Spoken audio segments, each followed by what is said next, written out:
Good evening. I'm Bruce Curtis from the Community Justice Center, Chief Administrator, and I would like to welcome to the stage for an acknowledgement of our traditional territories, the newly elected Chief of the Comox First Nation, Chief Nicole Rempel.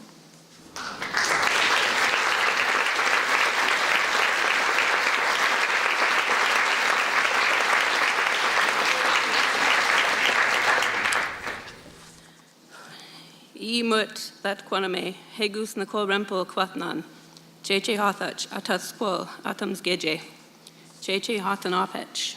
Good evening, everyone. I'm happy to see so many here tonight. My name is Chief Nicole Rempel, and tonight I welcome you, to the unceded traditional territory of the Comox First Nation. We've come together this evening to listen to two inspiring and award-winning authors as they discuss many issues relevant not just to the community at large, but to First Nations people, topics we have both lived with and struggled with for a long time. I had the pleasure of listening to Madame Clarkson's lecture on Ubuntu, and what resonated with me was reciprocity, the idea that we take care of each other and the idea of mutual dependence. First Nations people have long understood reciprocity with Mother Earth, that we need to give more than we take, and to care for the lands as they have taken care of us. So too do we need to take care of each other in a global sense. We are all connected, we are all one regardless of difference, and when we can remember that as individuals, we can move forward together.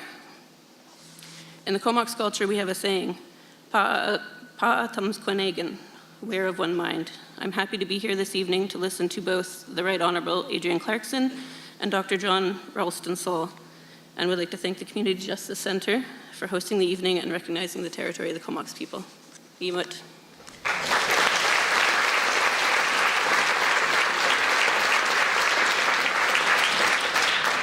And now to welcome you to the 6th Annual Campagnolo Lecture, I invite Ann Davis, past President of the Community Justice Center.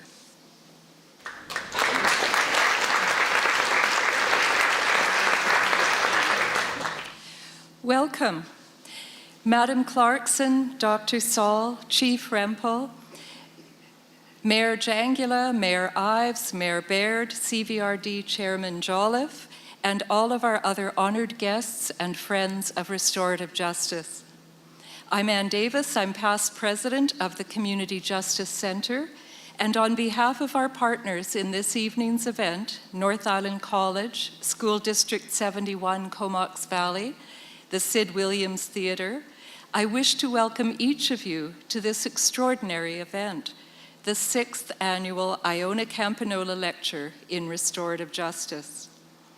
Last night, we held a very successful fundraising dinner in support of the CJC and the ongoing future of these annual lectures. And we are extremely grateful for the major support provided by Dave and Catherine Mayhood and School District 71.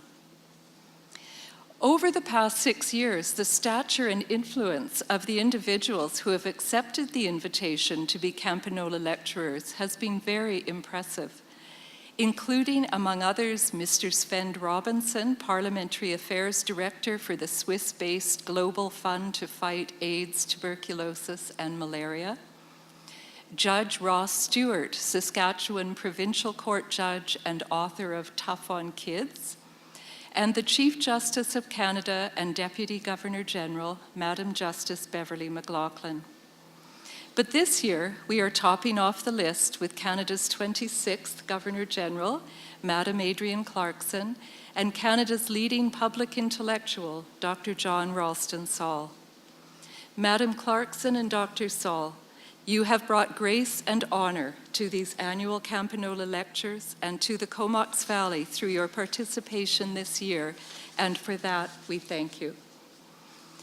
And to our invited guests this evening, you too bring grace and honor to this evening's event.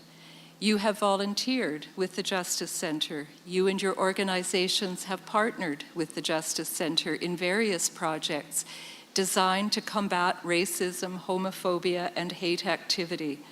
And with the rest of our community, you have worked for the goal of bringing people together to make things right. We honor you and the work to which all of you have contributed so fearlessly. We hope you enjoy yourselves and the company of so many others united in the goals we share. Thank you for coming and demonstrating your support and helping to make the Comox Valley one of the most prominent centers of restorative justice in British Columbia and Canada.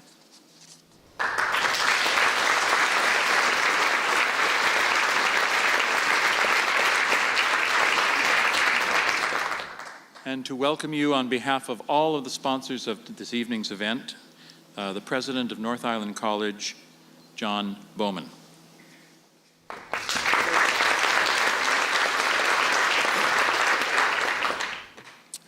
Thank you, Bruce, and good evening, ladies and gentlemen. On behalf of North Island College, it is indeed a great pleasure to welcome you all to the 6th Annual Campagnolo Lecture in Restorative Justice. The annual lectures are co-presented by the CJC and North Island College, and I want to say how proud we are to be a partner with CJC, and we look forward to it continuing for many years to come. I want to take this opportunity also on behalf of the college to commend the CJC Board of Directors, Chief Administrator Bruce Curtis, and the more than 150 volunteers who provide restorative justice services in the region. Their efforts truly are making our communities even better places to live. And I must say, this is a wonderful and impressive attendance tonight. Seated among you are many special guests, and I would like to acknowledge the representatives of the Vancouver Island and Sunshine Coast Restorative Justice programs, the many municipal and regional district elected representatives, plus members of the over 48 organizations and agencies which have partnered with the CJC in a wide range of projects. And last but not least, I want to acknowledge my colleagues from the North Island College Board of Governors, faculty, staff, and students who participate tonight. As we all know, the Campagnolo Lectures are, of course, named for the Community Justice Centre's patron, the Honourable Iona Campagnolo, the 27th Lieutenant Governor of BC, and have a mandate to bring to the Comox Valley the leading thinkers in the development and promotion of restorative justice as a preferred means of coming together to make things right. As you've already heard, the previous lectures have been given by a very impressive list of notable presenters, and I have no doubt that this evening's presenters are going to live up to the high standard which we've come to enjoy and appreciate at this event. I'm looking forward to a thought-provoking presentation and an enjoyable one from our special guests. Ladies and gentlemen, once again, on behalf of North Island College, thank you for being here tonight, and I hope you enjoy the evening.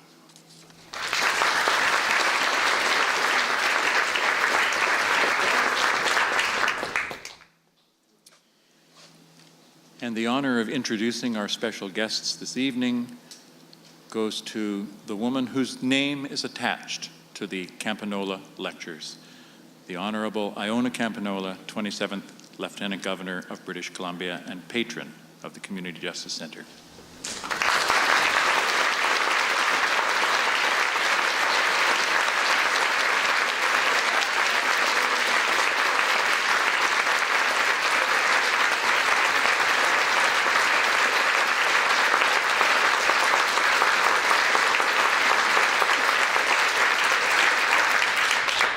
Well, it's wonderful to see you again.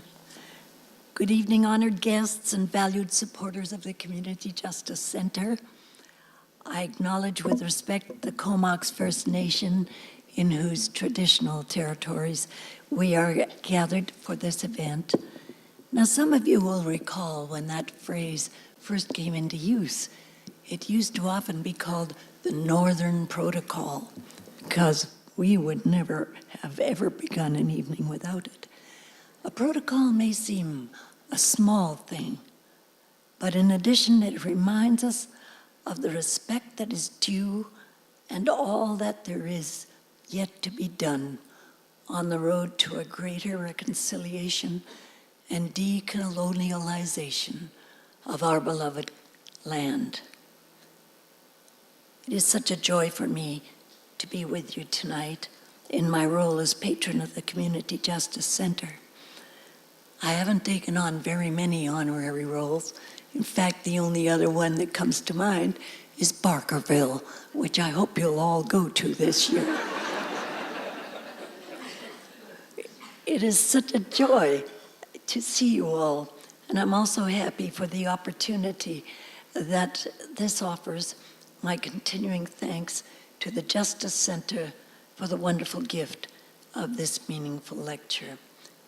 It is my honor tonight to introduce two of Canada's foremost thinkers, advocates, philosophers, the Right Honorable Adrienne Clarkson and Dr. John Ralston Saul, who will engage each other in dialogue and in a new format, also in conversation with you. Now, if I were to introduce these two guests properly and take their full CVs and present them to you, we would be here until next week. And so therefore, please accept that this introduction is highly abridged and that I want you to meet two wonderful people who are dedicated to the common good of this beloved country. Adrienne Clarkson came to Canada as a 3-year-old refugee from Hong Kong when the Japanese occupation began in 1942. In 1956, she enrolled in the University of Toronto's Trinity College, graduated in 1960 with honors in English, and went for an MA in literature on George Meredith at the Sorbonne. She then went on a postgraduate degree in Sorbonne, and then there followed the brilliant career with which many of you are familiar, that began with Take 30, and then with the brilliant Adrienne Clarkson Presents, for which she received numerous awards, including 4 ACTRA Awards, the Annick Prize, the Gemmo Prize, and 3 Columbus Awards in the US. In 1983, she was appointed Agent General to France for Ontario. 5 years later, she returned to Canada as president and publisher of McClelland and Stewart. In 1999, Prime Minister Jean Chrétien appointed Adrienne Clarkson as the 26th Governor General, and only second woman to be summoned to the post. And I have to tell you, the second woman is always more important than the first. Because the first one could be a flash in the pan, but the second one, it means that it's become institutionalized, that it's acceptable. And let me tell you, Adrienne Clarkson has done an exquisite job over many years of representing women. She and I were both in a little organization once called Half the House by 94. We didn't make it, but neither of us figured on becoming something other than a member of parliament in those days. In any way, Ms. Clarkson helped to cement acceptance of women in a previously male-only position. And as Governor General, she brought a renewed vitality to Rideau Hall, putting a special emphasis on Indigenous people and the Arctic. And of course, she strengthened the bond between the office and the military. In addition, she personally founded the Clarkson Cup for the supremacy of women's hockey.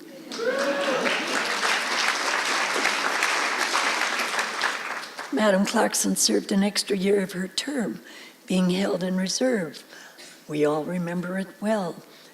And she was kept there just in case we had to call on the constitutional powers of the office against Canadians that might have been invoked during her time. It was the government of Paul Martin, and she would have had to decide whether to ask Mr. Stephen Harper to assume the office of Prime Minister or to call a general election. She didn't have to. But just after her time as Governor General, Adrienne Clarkson and John Ralston Saul co-founded and co-chaired the Institute for Canadian Citizenship to help new Canadians to become active citizens and to become involved in society. It also has a mandate to explore how diversity and inclusivity societies really work, something on which we are called now to exercise, every one of us, a part of the solution. And so last year, the Institute founded 6 Degrees, a global forum exploring citizenship and diversity in the 21st century. It was first held in Toronto, then in the Netherlands, and earlier this week in Vancouver, incorporating the beautiful with the practical. The Institute awarded the first Adrienne Clarkson Prize for Global Citizenship last year to His Highness and Honorary Canadian, the Aga Khan. How like Adrienne to have the beautiful and the practical linked in one prize. She is the author of 3 novels, the 2014 Massey Lectures with Belonging, and author of her memoir, Heart Matter, and of A Room for Us All. She is Colonel-in-Chief of the Princess Patricia's Canadian Light Infantry. Must be the first Canadian. Absolutely, the first Canadian, very important. And through it all, Adrienne Clarkson has remained faithful to her coat of arms and its motto, Verum solum dicator, verum solum accessipator.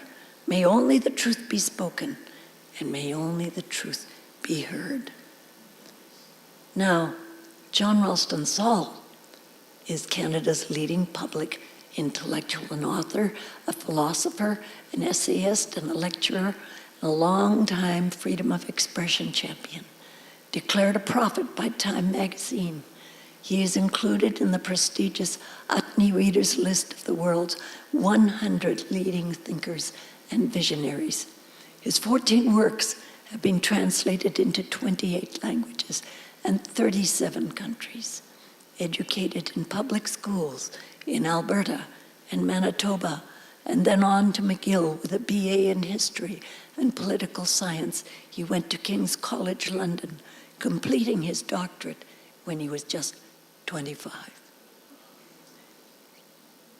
He was a special assistant to the founding chairman of Petro-Canada, Maurice Strong, in the 1970s. He then went on to spend time with some guerrilla armies in North Africa and Southeast Asia, which was probably easier than Petro-Canada. He then wrote the Field Trilogy. He's a former president of PEN International, the world's largest writers' organization of over 150 centers in 125 countries.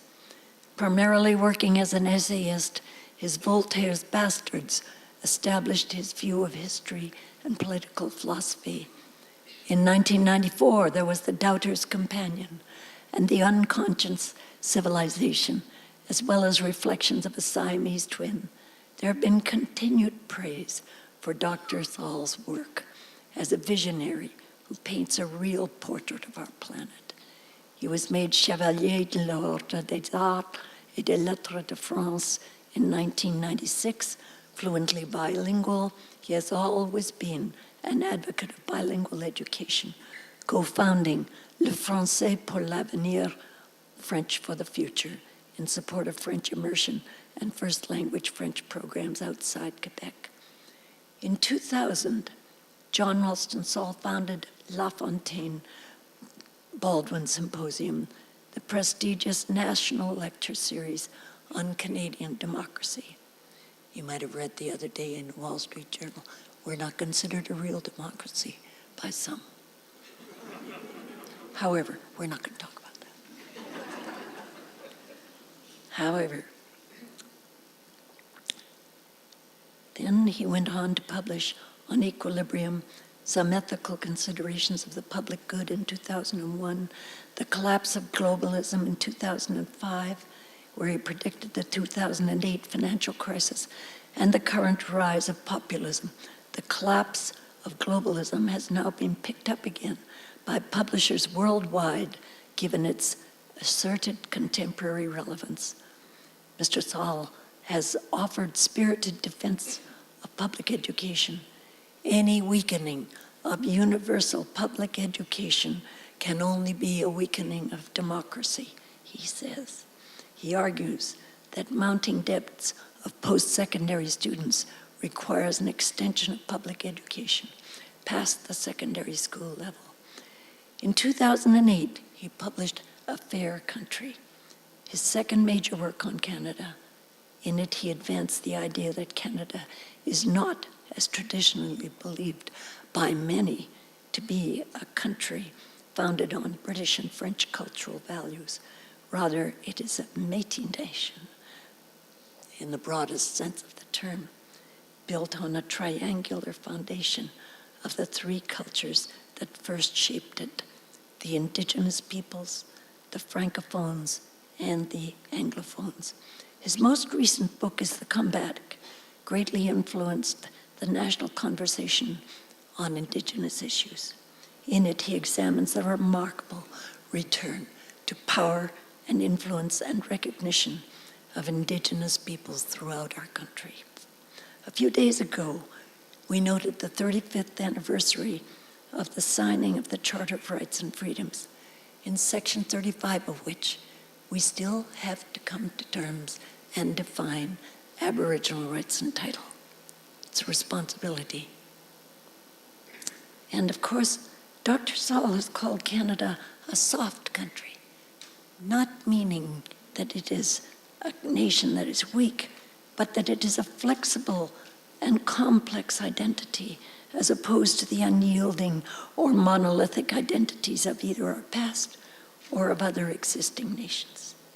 So now, on behalf of North Island College, the Sid Williams Theatre, School District 71, and the Community Justice Center, welcome to the 6th lecture. Welcome, the Right Honorable Adrienne Clarkson and Dr. John Ralston Saul, who will engage you on many things, including inclusion, including restorative justice. Thank you.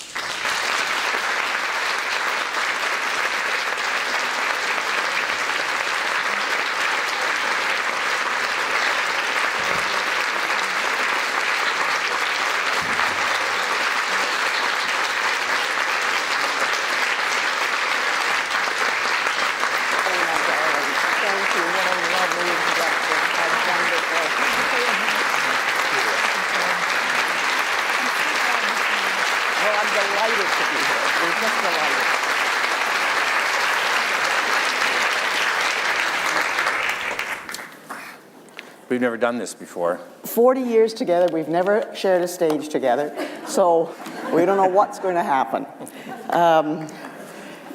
But in any case, we're thrilled to be here because we love Iona Campagnolo, and the moment we were written to by, I guess it was Bruce, over a year ago, when her name was invoked as the patron of the Community Restorative Justice Group, we said, of course we'll go, you know, and I don't know why. One of those trump cards, you say Iona and you go. Yeah, that's it, Iona. So we said, yes, we'll go, and we didn't know what it was about, but whatever it was that involved Iona, we would be here, and we are here. She's a remarkable woman, an extraordinary figure, and as she said, our lives have intersected over the years in most enjoyable ways. A lot of feminist activity, of course, and a lot of just enjoying each other. And she became Lieutenant Governor of British Columbia while I was at Rideau Hall. So, of course, there's a lot of connection there. And she's a person we personally admire very much. Before I hand it over to him a little bit, he can get a word in now. Such is life. I just wanted to point out that we are on the unceded territory of the Comox First Nation. Whenever I acknowledge where we are in Canada, of the Native peoples, if it is unceded, I say unceded. And I think we all have to think about that always, and to acknowledge that we, who are not Indigenous people, are occupiers of this land, with everything that that implies, and with the responsibility and the knowledge that we know that we have to do something about it. It's also a kind of opening, sorry.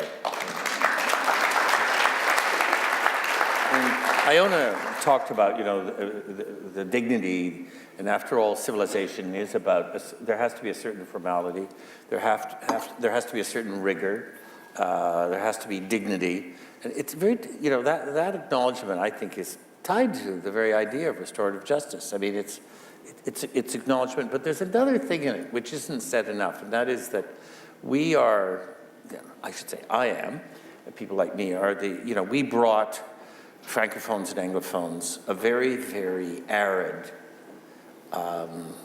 brittle idea of ownership from Europe. That was yours, now it's mine, right? And, if I sell it to someone else, it's theirs. And that sort of idea, we're in charge. And we get to do whatever we want with this because I bought it, it's mine. Very, very barbaric idea. And limited. Very limited. Very limited. Very, very, all about power, control. Restriction. Restriction. I mean, It's about restriction. I mean, you think about it, you've got this leftover land from your old mill, that you're going to have to pay to clean up, as opposed to the company. I mean, that's all comes out of that old, narrow European idea of ownership and power. And I think by acknowledging the reality of this land, it's an opening a door to a much more sophisticated idea of responsibility vis-a-vis the land, which was here with Indigenous people, which was a sort of ideas of overlapping, of being part of the land, of responsibility. It's very, much, much more sophisticated than what came out of Europe, in my view. Which is ticking a box. European ideas of property are ticking a box to say, we own this now. And then unspoken, but of course always done, we can do what we want with it. Totally. And the whole concept of property, and neither of us are lawyers, so those of you who are lawyers, you can forgive us if we... We like pretending we're lawyers. Yeah, but we like to believe we can understand lawyers, which is even more difficult. And I think that ticking of the box is really something that we have to get over, because people came here and discovered that Aboriginal peoples had been able to understand what the land needed, and that particularly with any kind of nomadic tradition, and that's not just limited to Canada, but any kind of nomadic tradition, people knew how to move about following hunting patterns, following what they were going to do with the seasons and so on.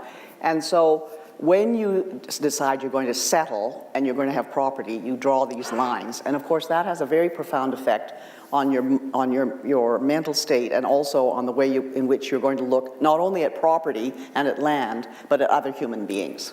Yeah, and it's if you actually think about why, given that this glacier is melting, and we've flown over most of the glaciers in the Arctic. Well, when we photographs. first went to Rideau Hall, we went right up and we looked at a lot of glaciers. Yeah, and then just before we left, 6 years later, we went to the same ones.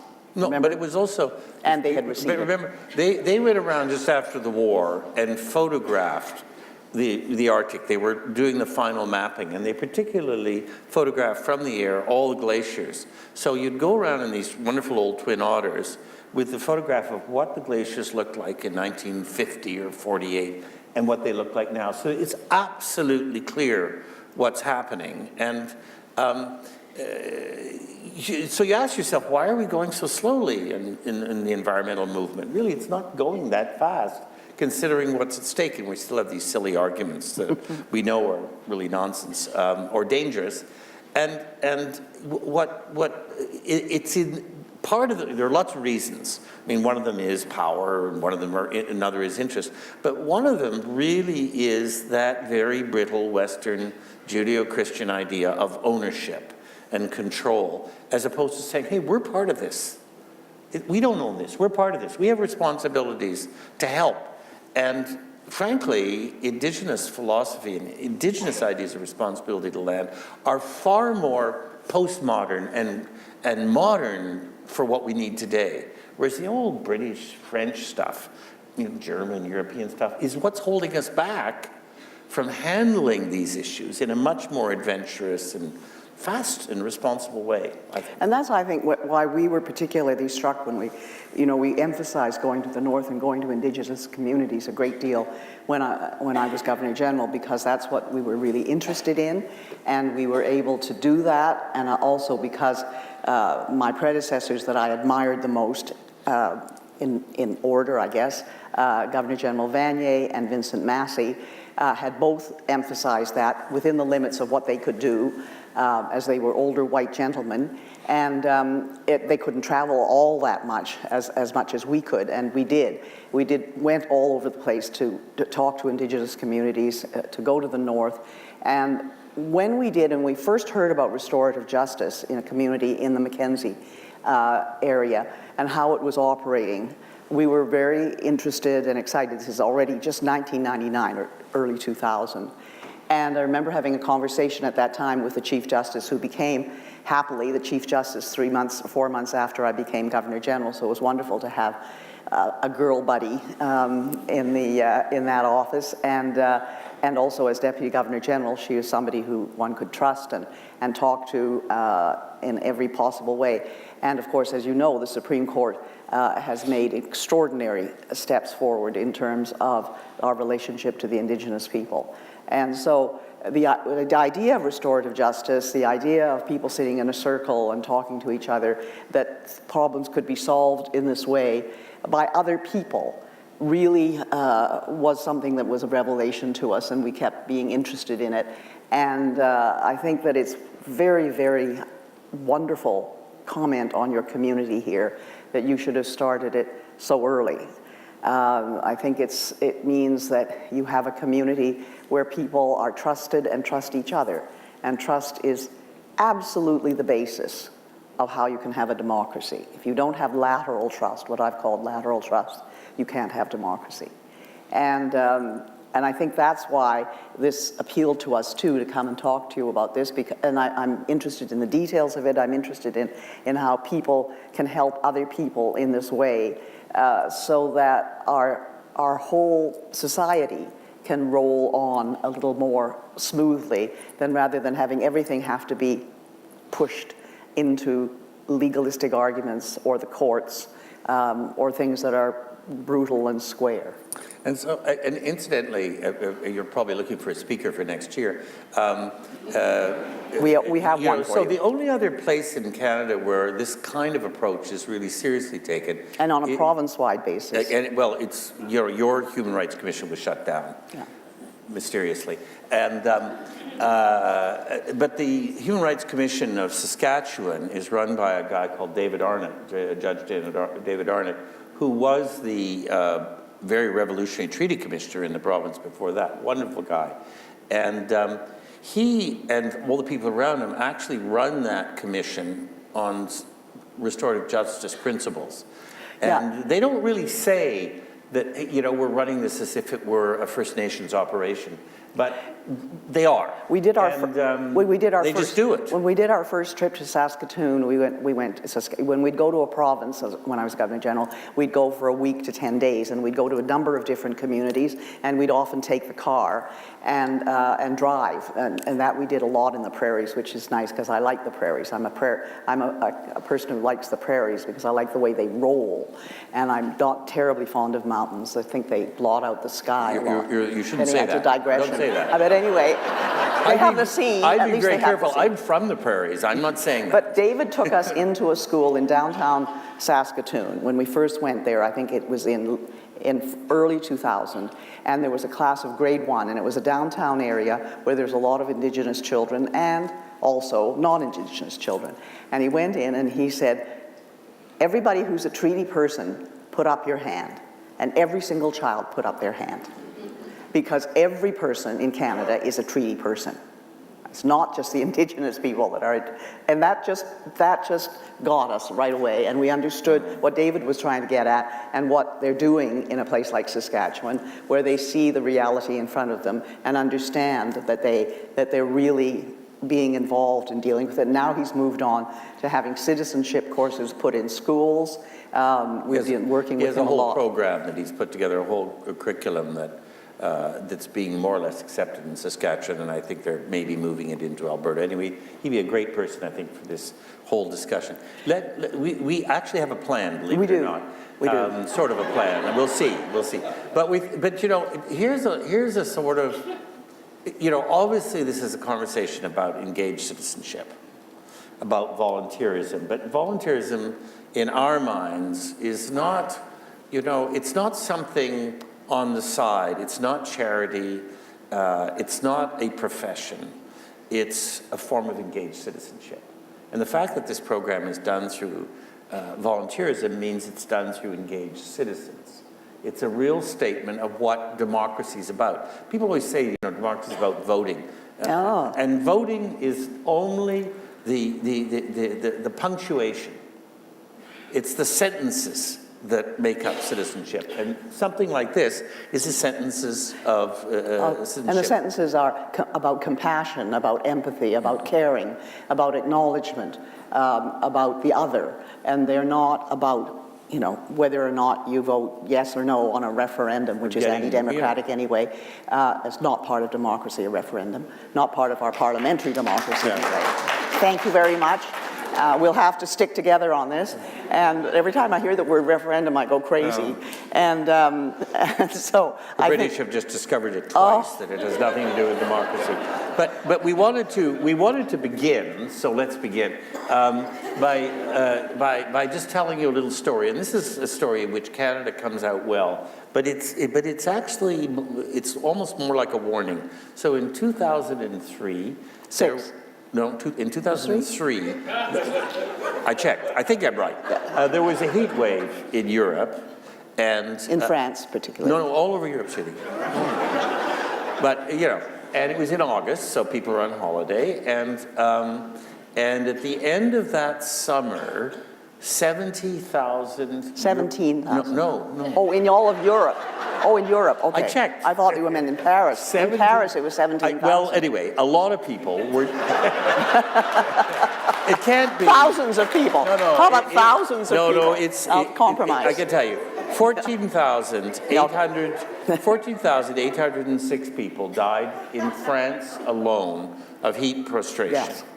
And in Portugal, it was 1,866, and in the Netherlands, it was 1,500. So that's already 17,000. Yeah. Anyway, not 70. Anyway, the point really is that why did they die? They were mainly older people. Why did they die? Well, because people just assumed. The volunteerism in Europe is a lot of it still based in kind of Judeo-Christian, you know, charity, religious things, and very low volunteer levels in most European countries. France is the lowest, which is why they had the most people die. And people just assumed that the community nurse would go and look after these people. They didn't go up, like, they didn't you've think, seen those apartment buildings in Paris, the ones you think are so glorious when you go there and you think, oh, these lovely 6-story buildings and this lovely stone and so on. Well, in all the attics of those places, that's where older people live, and they're frequently without elevators still, because you can't get an elevator into those staircases.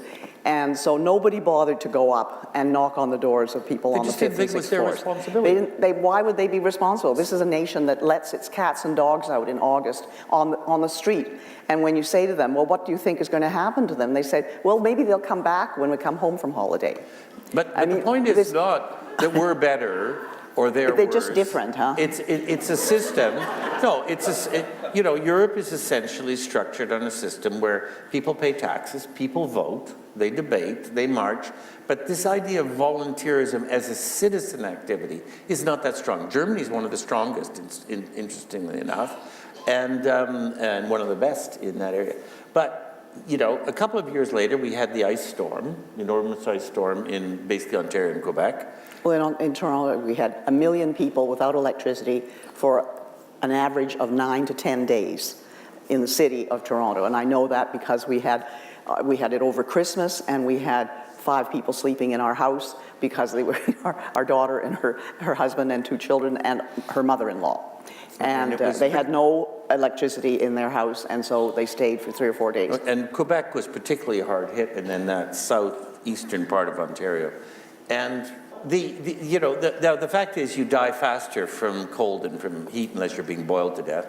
And, it takes a couple of days to die of heat prostration. You die in one night from cold. And 0 people died. 0 people died. 1 million, a city of over 1 million people, all of Toronto was a lot of people without, a million people without electricity, and nobody died. But also the rural areas, the small towns, in Quebec and in that part of Ontario. And then in Fort McMurray. Yeah, look at Fort McMurray. I don't know, I've forgotten what the number was, whether anybody died. A few people died, and there were Sorry? Two died. 2 died.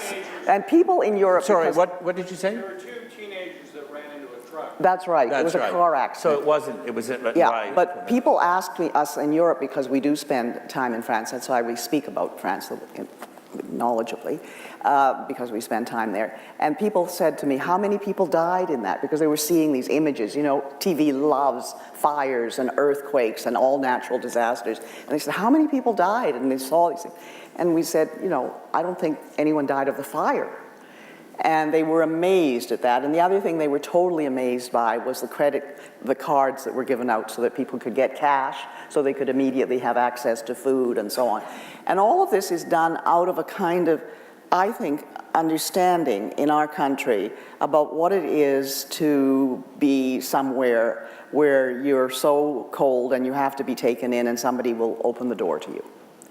And that's part of it. Yeah, so it's that long-standing idea of empathy, of volunteerism, of engaged citizenship. And it's very interesting that, the Germans, as you know, last year and the year before, took almost 1 million Syrian refugees, which is a fantastic gesture. You could say it was really the beginning of modern Germany in some ways. It was the first gesture which was not about the guilt, etc., of the war, but which actually a statement about where Germany wanted to go. And I think it will hold and stick.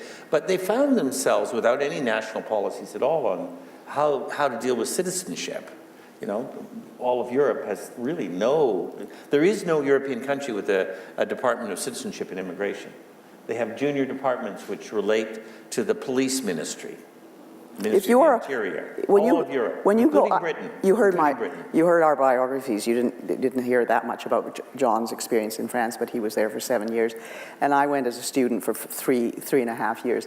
And when you are a foreigner in France and you attempt to live there, you have to go and register with the prefecture of police. Well, in those days, not now. They're bringing that back. They're bringing it back. But the thing is that you had to go to the prefecture of police, and that was the police that controlled your identity card as a foreigner. And you had to tell them where you were moving, so that if you moved from one district to another in the city of Paris, you had to go and report to the district police station to tell them you had moved. As a foreigner, your whole life is controlled by the police. And indeed, that's how they basically look at it in terms of the way in which they look at their populations. In Canada, we've always had inclusion because the Native people helped us when we first came here. When the French first came here, they showed us the way in. John has documented this in his books. You all know this. You're here because you read his work, but also we all know that. We were all taught that. We knew that the Native peoples knew about how to make canoes, and that's in Eastern Canada. That was the way to penetrate the continent. And that was the initial feeling about the natives, was that they welcomed us. And I think John has pointed out always that is something that is in our subconscious, like our collective unconscious as Canadians, that we were allowed to come here, and not only allowed, but we were given the means by which we could survive. We were given a vehicle, because horses wouldn't work here, wheels wouldn't work here, because we didn't have anything that would operate on. So it had to be going down the rivers and into the lakes, and it had to be on birch bark canoes. This is actually the only European colonial operation in which the local means of transport were completely adopted by the imperial system and remained in use for hundreds and hundreds of years. So it's a very, very, putting aside the horrors of the betrayal in the second half of the 19th century on, in fact, our dependence for hundreds of years on indigenous methods, whether they're practical like the canoe or philosophical like ideas of belonging and immigration are incredibly important. So what we really wanted to say was, look, we're no better than anybody else, but we do have this thing, which is the world's strongest system of volunteerism, of engagement, of citizen engagement. The numbers all seem to show we're the strongest. And it comes out in very practical areas, and it comes out in the kind of work you're doing, which is also practical, but which could be very much expanded if we were honest with ourselves about why this works and why this is better and why we don't need to be spending, I don't know, $125 million a year of taxpayers' money for federal lawyers to fight against justice for Indigenous people. See, that's that kind of old justice system which is using the law to prevent justice. Yeah. Really. And you see, by doing what you're doing here with restorative justice, you're subversively saying that that's not what matters, that what matters is human beings looking after each other. And the fact is that, all right, what you're dealing with is things like shoplifting, things where people can actually look at each other and talk to each other, and that's not the kind of thing necessarily that anybody goes to jail for or is a major misdemeanor. But it is still, those things are things that are important to the functioning of human life. And so what you're talking about really is the relationship of persons to persons. And I have written about Ubuntu, which Chief Nicole referred to in my Massey lectures, which is the wonderful African concept of I am a person because you are a person, that I could not exist without you as a person around me. And this is a deep concept that it permeates a lot of African philosophy and is something that means that you cannot think of yourself as purely an individual. You came out of something, or you don't exist unless there is a context for you, and that is the other human beings with whom you have a relationship. And what's fascinating is that, you know, Ubuntu is this very valuable African idea. People like, for example, the Ahousaht on the west coast of this island have a worldview which is called Sawak, which is virtually the same idea, which is we are all one. It's, again, very, very different from that sort of modernist European idea, a linear, legal, rational idea. But, of course, all the way through every civilization, there are these traditions. You know, they did exist in Europe. Erasmus was about that kind of approach towards Europe. Athenian democracy had elements of that kind of responsibility. They had shouting out, it was called, in democracy, because, well, of course, you can say all you want about Athens being just small. It was very small. It was only men. But they did create this democratic ideal, which, you know, it had elements of empathy. It had elements. And people were allowed, when the leaders were speaking, people shouted out, and everybody shouted out what they thought, and that was not put down because everybody felt that they had to be able to have their say in that idea. And that's the same thing, that I am here and you are here, and we can talk not only to each other but to others through each other. So I mean, the kind of interesting thing is, you look at all of these examples of the non-punishing, non-linear, non-legalistic approaches towards justice or restorative justice or inclusion, and you think to yourself, well, you know, why did it more or less end up that way here? We're all perfectly aware of all the things we did wrong. I certainly think this audience is, and I don't think any of us are in denial of all the things we did wrong. But that can't stop us from talking about the things we got right or that we're capable of getting right. We have to have both conversations at the same time. That's what's always so awkward in an honest civilization. In a dishonest civilization, you can just insist on, you know, we can't go anywhere until we have completely solved the evil. Well, the way to solve the evil actually is to talk about the other side. That's how you get restorative justice, allows you to deal to some extent with the evil. Or, for example, people are now talking a lot about reconciliation, and someone like me would say, yeah, but you're not going to get reconciliation if you don't do restitution. Yeah. You know, otherwise it could be just emotion. It has to have reality attached to it. You have to be able to do two things at once. So the question, we were talking about this before coming over, about, you know, it's quite interesting to look at our example and say, why were we able to get some of the way down the road in terms of ideas of egalitarianism, of citizenship, of volunteerism, of engaged citizenship, of building up ideas of restorative justice, which are really not on the table in most of the West. They're just not on the table. And we were just sort of arguing. You might shout out some things that you think, well, I mean, we were thinking about Canada. Obviously, the Indigenous influence is enormous.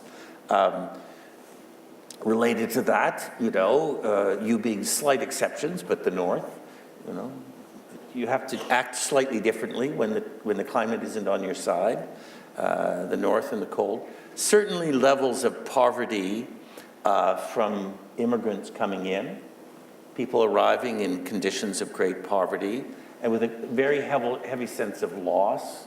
And also, immigrants arriving. I did a book on Norman Bethune, and he was one of the greatest tubercular surgeons who we ever had in Canada. He invented 12 surgical instruments to treat tuberculosis, to cut out lungs and so on, and 2 of them are still in use. The Bethune rib shears, which I have seen, and he left all, because he was such an incredible man, he left all the royalties to the man who actually made them for him in Philadelphia.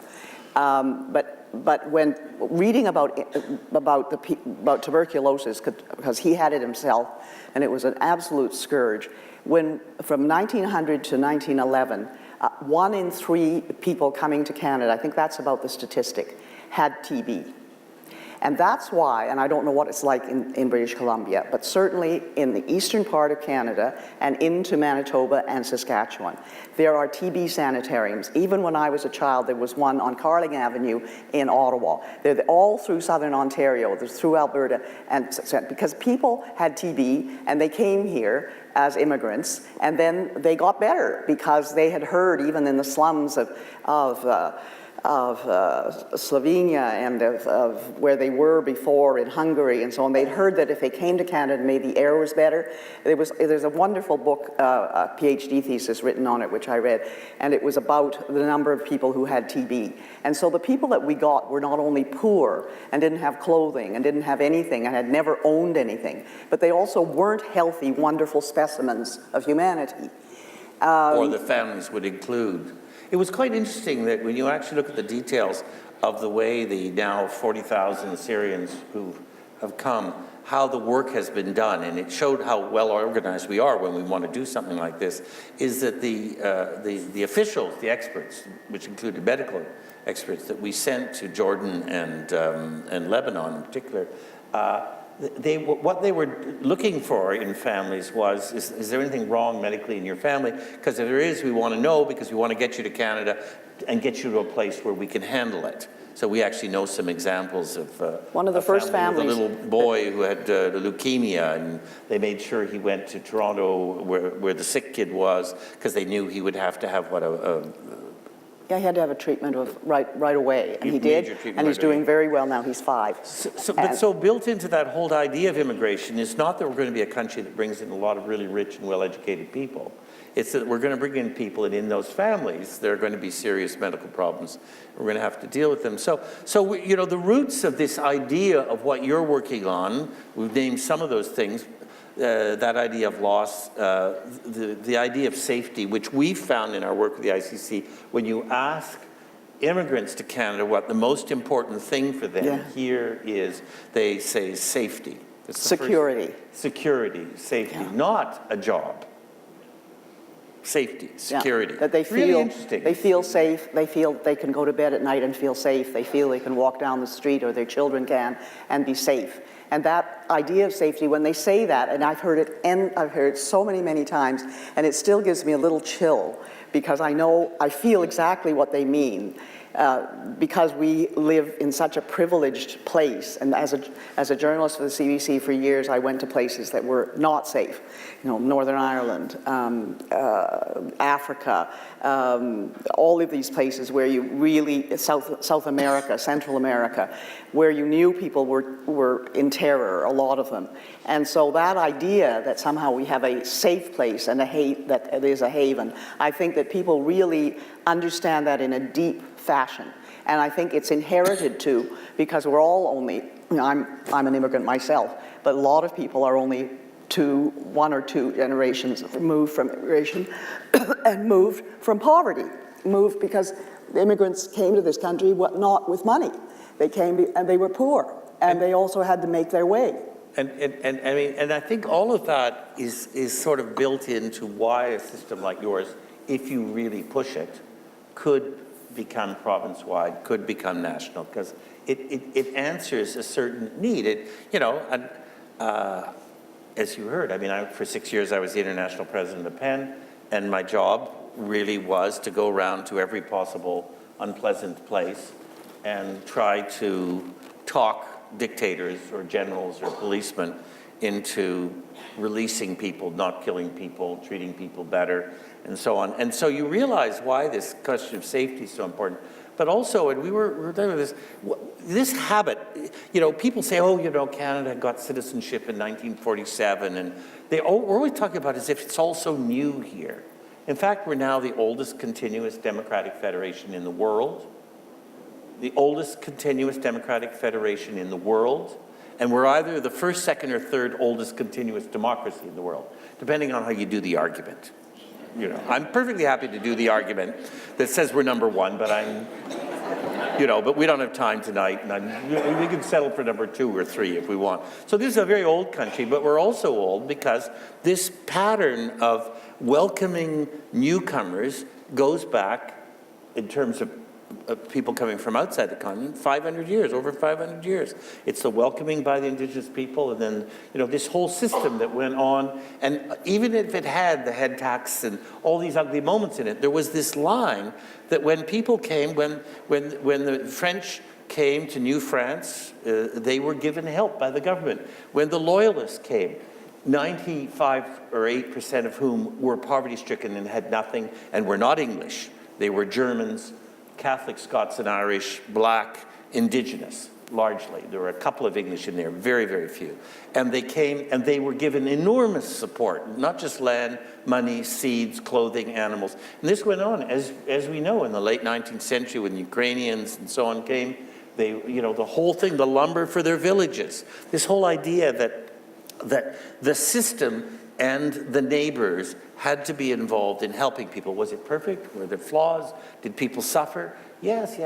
But nevertheless, that idea of the complexity of the place requiring help, requiring support, requiring citizens reaching out to you. This is very, very deep here. And I was just going to add, and then you should say something about it, is that we think that I think it comes partly from the indigenous people, but over the years, as the country has become increasingly complicated, some people who were the racists, and we still have, were terrified by difference.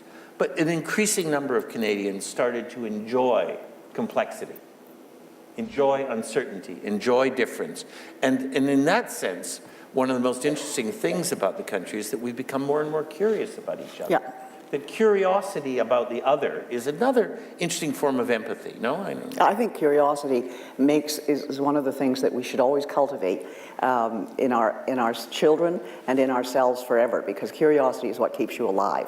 Once you don't have curiosity, you might as well be dead. That means you aren't interested in anything anymore. You can be curious and try to figure out why people are thinking what they are, even if you don't like what they're thinking. You just try to figure it out. Why are they doing that? And I think that will keep your tentacles of sensitivities alive.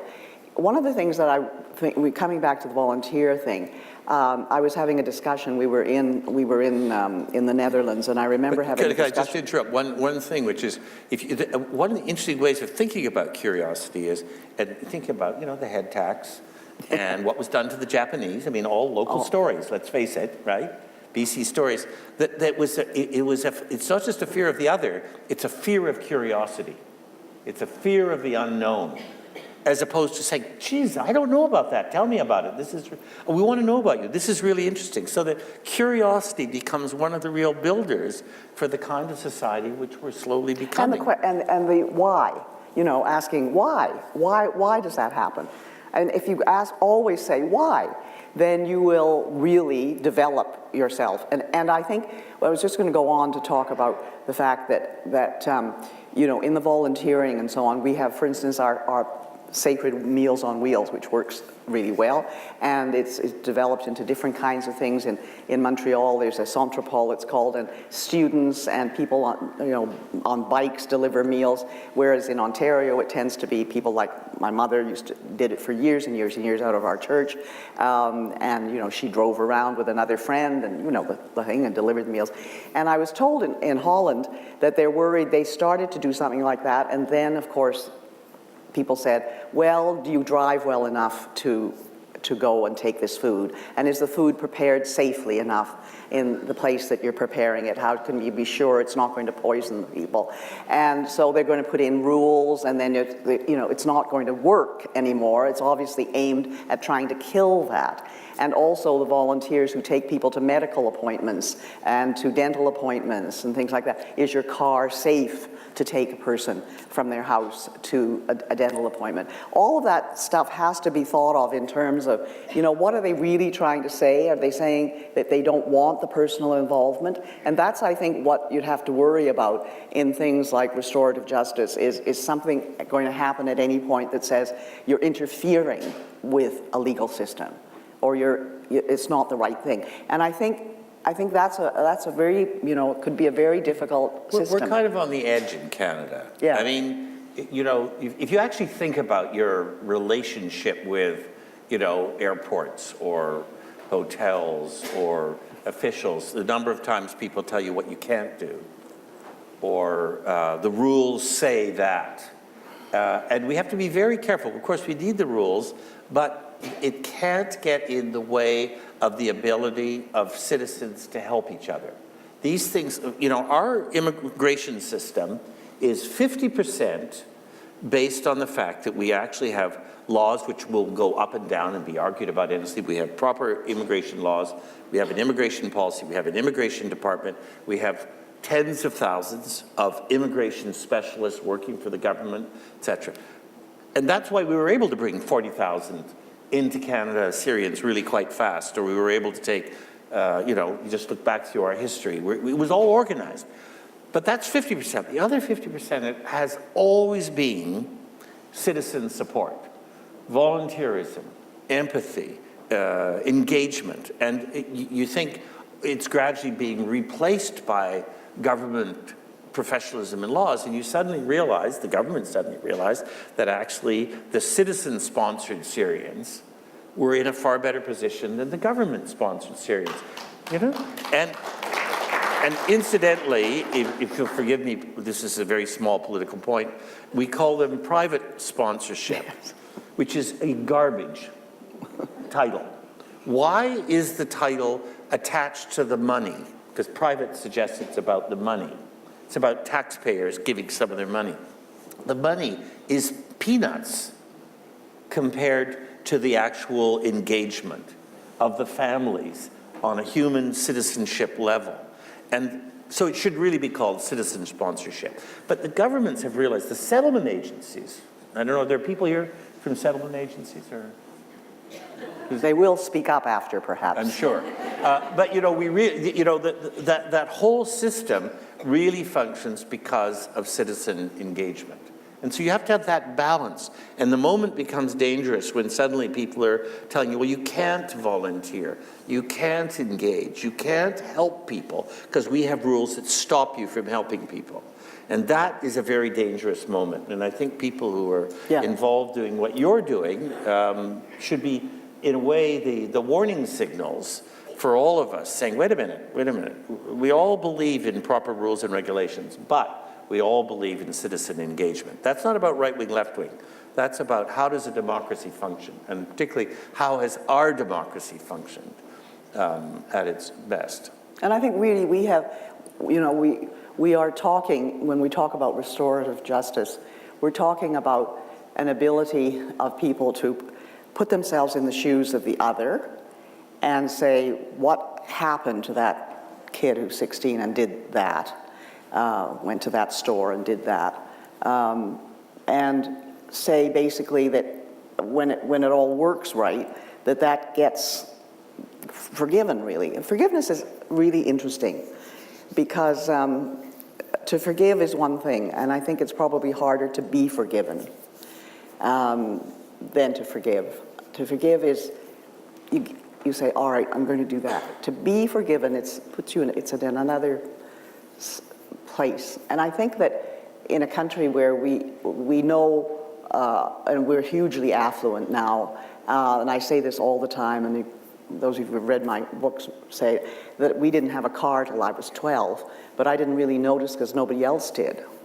None of my friends did. I mean, I never knew anybody who was driven to school. And I grew up in Ottawa where it was -20 on a regular basis. And I walked 10 blocks to school and 10 blocks home from school. And we picked up friends on the way. We all went together. They used to come and throw snowballs at our dog, which was a large collie. And we just didn't think of it because Canada was a poorer country then. And many of you know that. And we've come into this great affluence where we think everything is, you know, easy, and we have that kind of background to us, which we really we feel we haven't earned it too. And there's a lot of confusion going on because of that. I think when I think of the country that I knew in the 40s and 50s growing up, yes, in many ways it was not as colorful a country as we now have, and there were many problems, but the fact that it wasn't so affluent when people didn't go shopping as a pastime, when you went shopping twice a year with your mother to get a winter coat and winter boots, and in the spring, a spring outfit, and other times things were knitted for you or made by you or your family, etc. It's not that long ago, and yet we've now gone into a way of life where all the things that seem to matter are material, and so we have to reconcentrate ourselves on the things that are basic human things. And that's why what you do in restorative justice is terribly important, because those are the actions of human beings. Those are the mistakes that human beings make, and those are the mistakes that have to be forgiven, and not necessarily forgotten, but there, put on shelves where you can see them, where you know that they have been, but that does not affect the future of a human being who needs to move on with their life and may have made just an incorrect thing that happened, or to resolve things that could fester, like neighborhood disputes and so on. And I think this kind of activity is really healthy for the community as a whole, not to just solve problems, but to help the community be full and realistic in the way in which it can be actually human. And we all know that we're human beings, and as Romeo Dallaire has so wonderfully put it always, no human being is more human than any other. And so we always have to remember that. We're all human, and that just means that we can empathize with other human beings, that we can see, you put yourself in that person's shoes.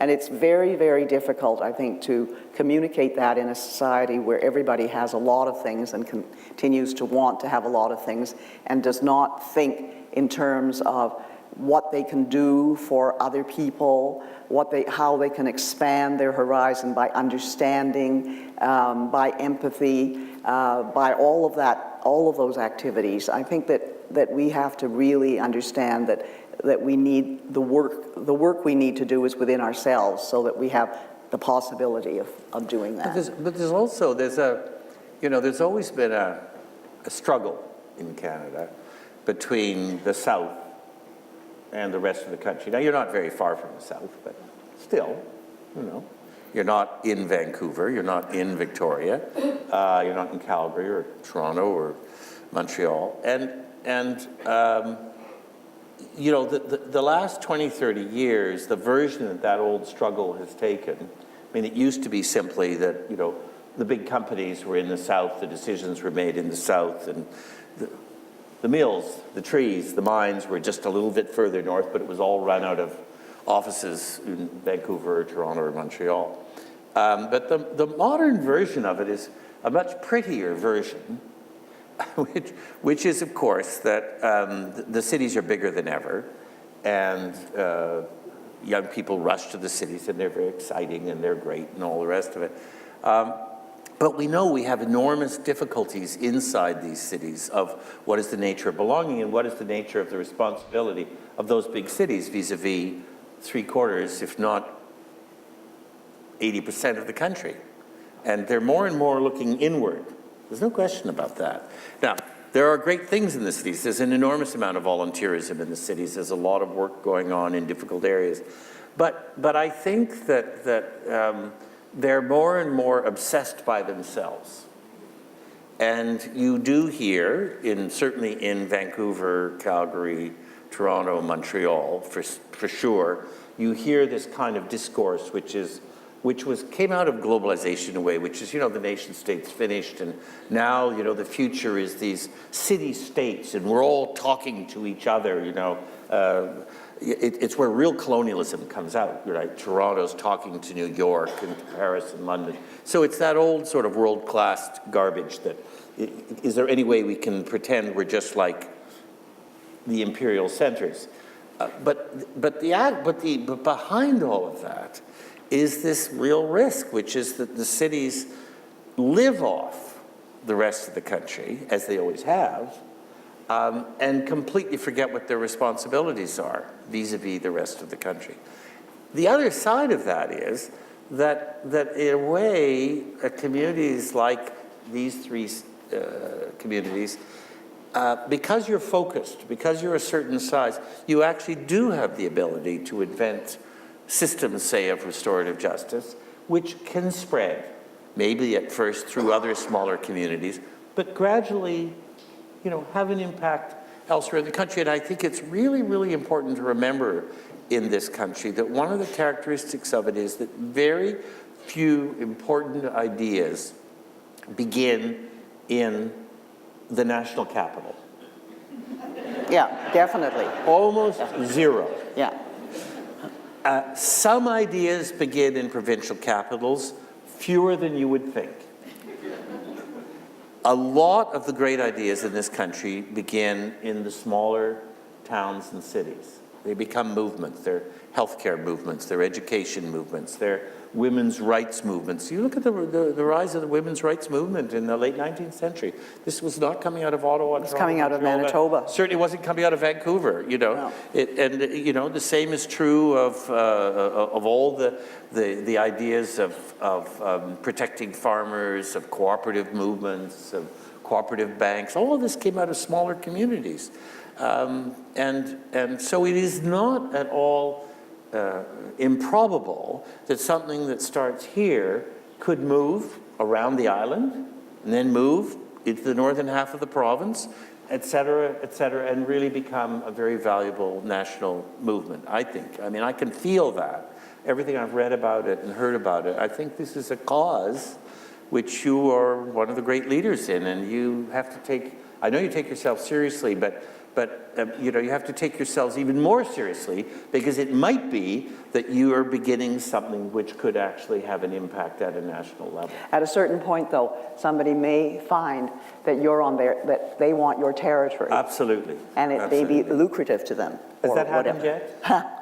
It may happen. Have people? No, it hasn't happened yet. As soon as you get to a certain point of success. Say you were to be able to move into a medium-sized city and do restorative work among neighborhoods, you know, in a growing little city that is growing.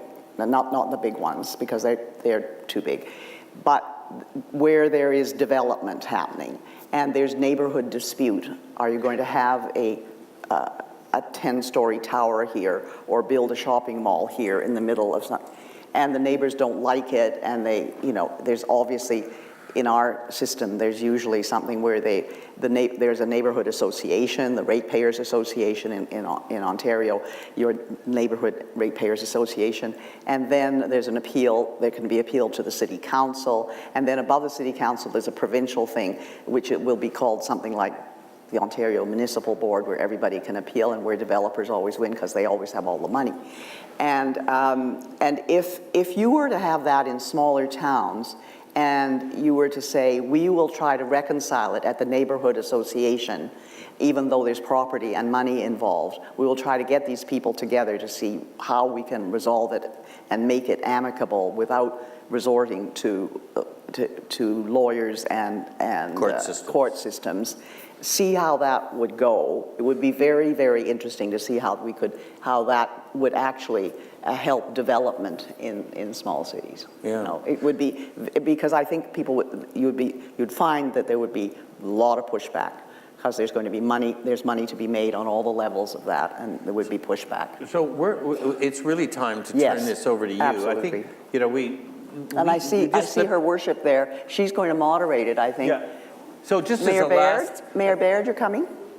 Come out. So I mean, Come just out. as a last kind of line, I mean, since we do all of this work with immigrants and new citizens through our institute, you know, this fits together because, you know, this whole idea of restorative justice, when you actually start thinking about it, and I would be interested to hear your experiences, because I'm sure you have some immigrant population here, and probably will have more, that this is a much more malleable approach which could be helpful for people arriving fresh in the country to find their way, to not find themselves blocked by the arid, as I said at the beginning, linear, expensive, narrow legal system, which is intended to discourage people and is deeply, deeply confusing to people who are coming from outside. It's already confusing enough to me. And you can imagine how confusing it is to, say, a young Syrian who's having their first experience with the law.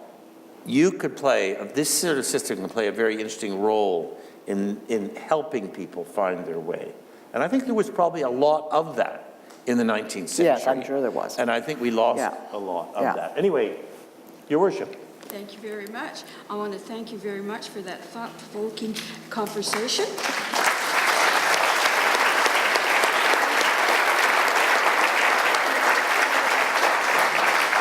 And I'm sure... Every breakfast. Every breakfast. And the process for this evening is we have two people here with the microphones. If you raise your hand, they will come to you, and you can ask your question. Okay. So, Or make a statement or tell us about something that we don't know. My name's Rob. I live here.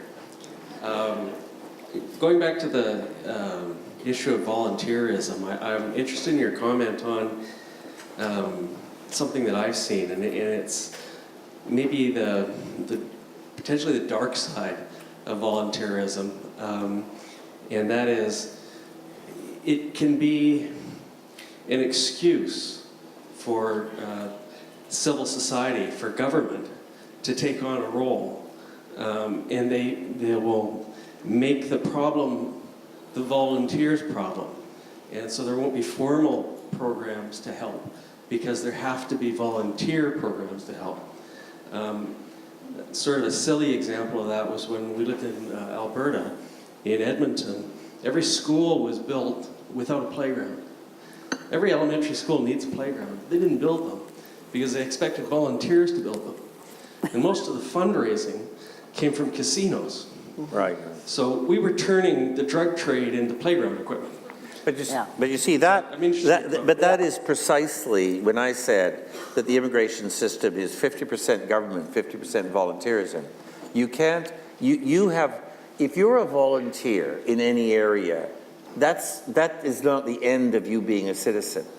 The other half of you being a citizen is that you have to drive your political parties and politicians crazy to make sure that they're paying for the playgrounds. I mean, you can't be sucked into that trap, because it is a trap, totally a trap. You always have to believe that, yes, my volunteer organization is incredibly important, but listen, I know a lot about this area. And because I know a lot about this area, I know what the government's responsibilities are.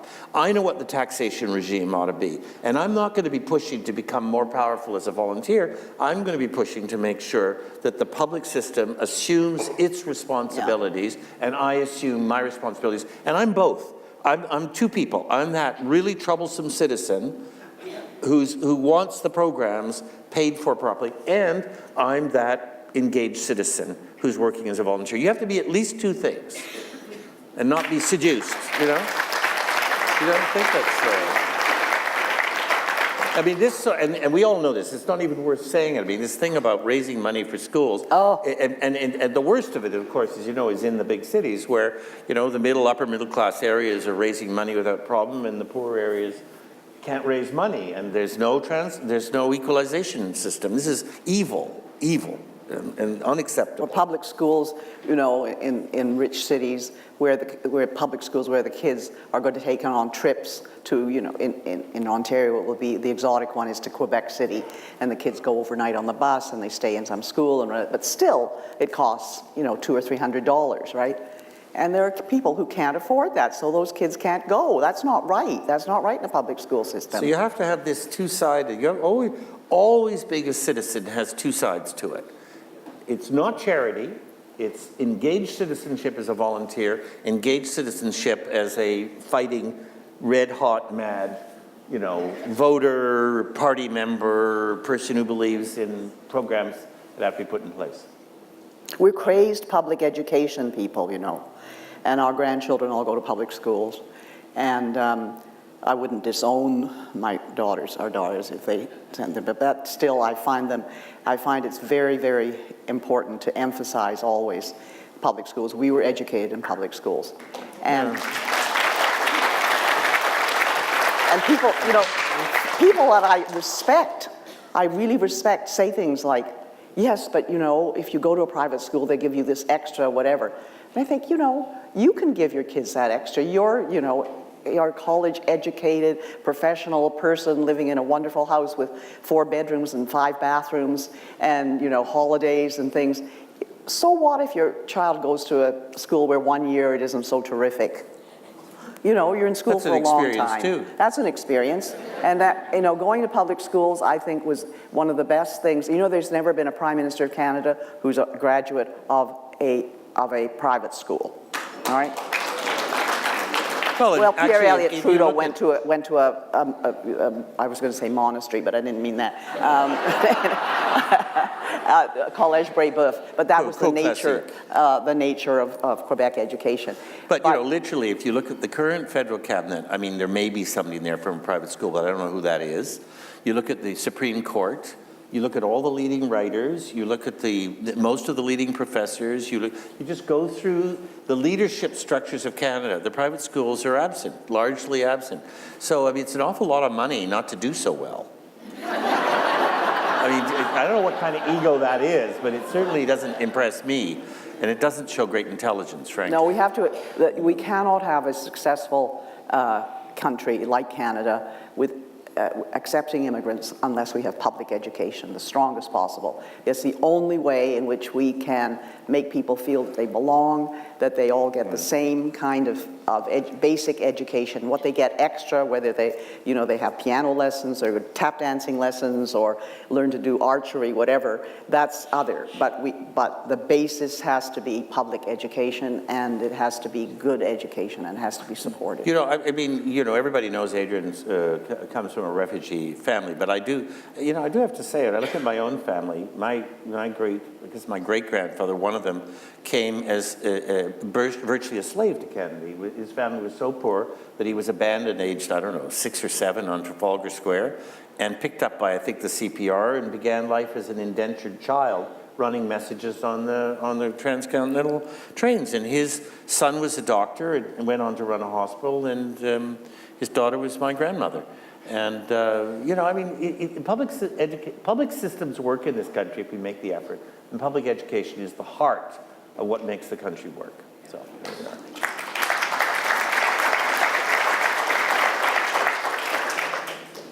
Who's next? Me. Oh, hey. Hey, we know you. Hi, Andrew. Yes. I wanted to know if you could speak with about your program, if you have any kind of advice about child raising and restorative justice. Now what? Say a little more. It's rare that a questioner is told to say a little more. Do you have ideas about how you can teach Children about children about inclusiveness, or do you have, what?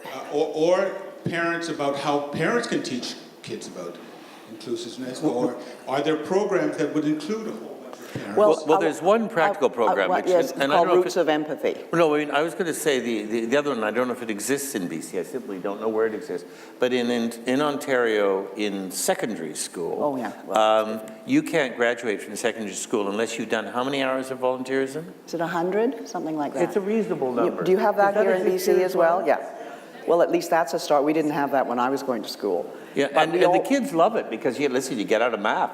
I mean, whatever. I mean, and you see them. They're in hospitals. They're all over the place, and they're really being treated like adults. And so you get addicted at a younger age. There's a really interesting program started by another person you could have give this lecture. we're coming up with a list now. Yes, you have David a list Arnott. now. You have two. You have a man and a woman. This woman is named Mary Gordon. She comes from Newfoundland, but she's lived in Ontario for most of her life. And she started a program called Roots of Empathy. And she went into a downtown school. It started really, she heard about the fact that children were beating up on each other in the schoolyard, and it was a very rough area. And that they were, violent children and children who were on the edge of the law, etc. And she had this wonderful idea, which was, it was terribly simple. She brings in to grade 3, 4, 5, and 6. It's at the K to 6 schools that she concentrates on. She brings in a young couple who have just had a baby. And the young couple and their baby come into class, and they just sit with the kids. And the children talk to the young couple about the baby and watch the baby, and they see the baby being fed, sometimes being breastfed, sometimes bottle fed, being changed, and the way the parents talk to the baby. Because a lot of these children come from very dysfunctional homes, or where there is no father, or where one of the parents is actually in legal custody somewhere.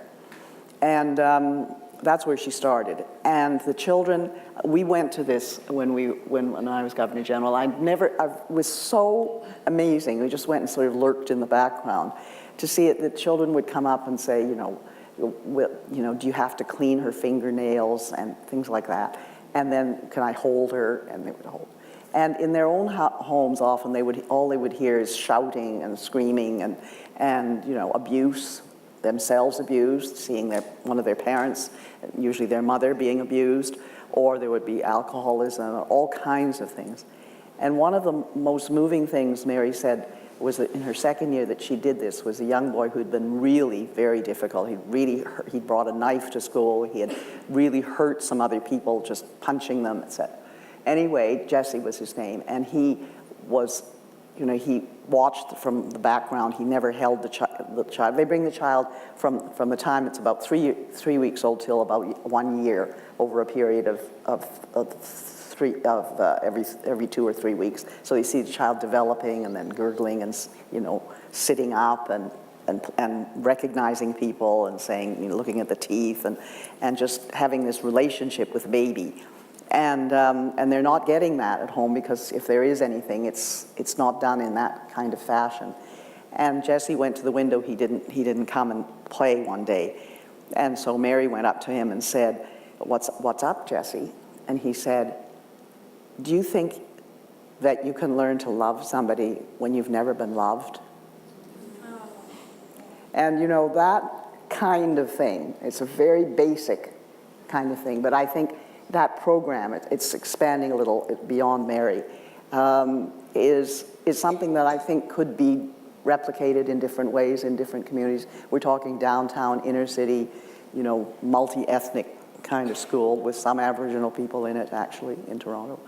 We have 85,000 Aboriginal people in downtown Toronto. It's just that it's such a huge city that people don't relate to that or think about it. But that is a very, those kinds of programs, there are programs like that, I'm sure, in other places. It's just Mary's that we happen to know about, and she has spread it to some extent. It's a very, very successful program. Or maybe one of the most successful programs is called Pathways to Education, and I know they're doing it in Vancouver. It started in the poorest district in Toronto, Regent Park. Housing development, which had a lot of social problems. Well-intentioned, and it failed, and it had virtually no kids going to university, very few finishing high school. Most leaving after the second year of high school. And to sort of skip to the chase, it has several programs in it, but it's all run by volunteers. But one of the most key parts of it is that in the middle of this community, they took the basement in a church, some sort of old basement, and put up trestle tables. And we went to the first year it started. Kids were invited to come to be helped with their homework by outsiders. So this sounds pretty classic. Until you get there, you go down in this basement, and there are all these trestle tables, math, history, literature, whatever. And the people who are helping the kids are senior lawyers, doctors, professors, mayors, counselors, writers, television people, and they just volunteer to give 2 nights a week for a year. And of course, the homework is not all that difficult. The kids have never met anybody like this. Yeah. Right? It's beyond the content, it's something else. Something really astonishing starts happening, because after half an hour, they've basically done the homework. Then they start having conversations. And it's a two-way conversation because, of course, the senior lawyers have never met kids like this. And, of course, this is where that word curiosity comes back up again. They start developing relationships and, summer jobs and advice and all sorts of things. Anyway, that first cohort, which was 50 kids, 48 went to university. Community college. And now or community college. And now it's thousands and thousands of kids. And it's in various cities. And actually, the people who take part in Pathways to Education have a higher chance of going to university than the Canadian average. So, these programs can really, really work, and they're really interesting, and everybody gets something out of it. And it just changes the whole mechanism of what the kids talk about and what the kids are proud of, And, of course, it makes, frankly, the people who are doing the volunteering much better people. Which is all of us, right? Well, that's the other thing about volunteers is that when you do surveys about volunteering, and we do a lot of, we put new Canadians in touch with Volunteer Canada, because a lot of them say they want to volunteer because after they've adjusted to Canada, they see that people do volunteer and they wonder, what is that? They're quite curious about it, and they want to volunteer. So we get a lot at the ICC of people wanting to volunteer. So that is, and we were part of a survey which discovered that people volunteer because it makes them feel good. It isn't that you're doing something for something, but you feel good when you're doing it. And I think that's very good for a nation, for a country, actually, to have people who feel good about themselves. Anything that makes you feel good about yourself as a citizen makes you a better citizen. And if you think about it, there are various ways of feeling happy, and this is one of the more interesting ones. Yeah. It's somewhat better than having a new pair of stretched jeans, let's face it. So not if you have great shape, I suppose. Yes. Who's next? Thank you. My name is Amy Yakamishin, and I'm one of those people that's a volunteer, and sometimes an aggravation in some political people's world. One of the things I'd like to say is Roots of Empathy is here in the Comox Valley. It's at Courtney Elementary School. And the retired teachers were asked for volunteers, and one of the women that I know very well is part of Roots of Empathy. One of the things that I think, if you have not yet heard about for our valley, is the Care-a-Van, a nurse thought of the idea of how about we take medical facilities to the people on the streets. And this van was donated, and there are volunteers that are worked through it. And this was 10 years ago, because she's retired and it's now with others. There was quite a write-up in the local newspaper this last week. If you get a chance, this is, I just have no idea why this has not been replicated. But what So is it one word, or is it with hyphens? Care with hyphens. Care Hyphens, okay. van. Okay, that's easy to look up. Comox Bay, Mayor Baird and others will give you some more. If you can find some more information, that's just an absolutely wonderful thing. Optometrists, dentists, nurses, they volunteer some of their time. There are drivers that go out. Anyway, it's quite a marvelous thing that was developed, has started here. Thank you. Thank you. That sounds great.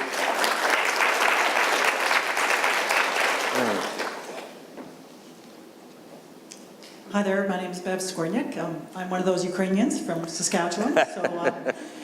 And I know about that community work ethic, growing up with parents who, their parents came from Ukraine and whatnot. Everybody helped each other out, big families. We extend that when we came to the Valley. My husband's the optometrist who helps with the caravan.